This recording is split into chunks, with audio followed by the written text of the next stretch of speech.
Jeg skal bevise en formel for a i en eksponentiel funktion, hvor påstanden hedder, vi får oplyst to punkter på en eksponentiel funktion, som har forskriften f af x er lig b gange a i x'ene.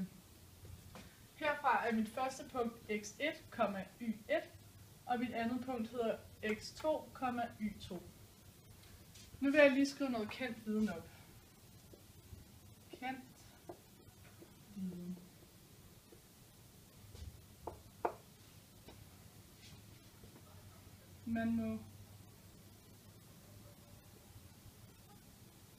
Man må benytte sig af potensreglen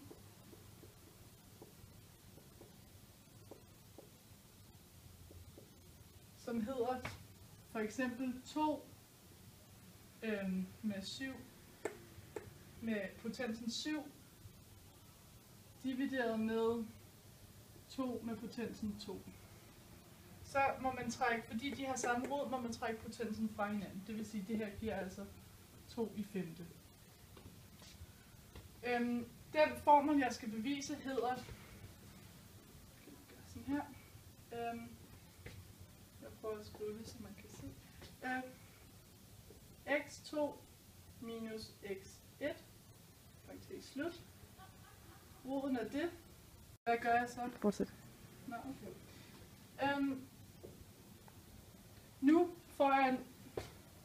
Nu kan jeg sætte mine punkter ind i min formel.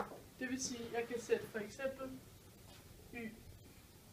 y1 er lig b gange a i x'ene 1, og samme kan jeg gøre med et andet punkt, undskyld. y2 er lig b gange a x 2'ene.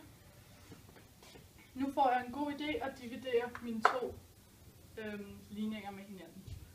Men jeg dividerer altså y2 divideret med y1.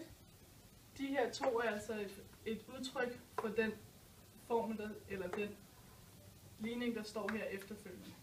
Så derfor kan jeg også dividere dem med hinanden, så det hedder b gange a i x 2'ene og b gange a x 1. Herfra kan jeg se, at b'erne kan gå ud med hinanden. Så tilbage, jeg skriver videre hernede, står der y2 divideret med y1 er lig a x2 divideret med a x1.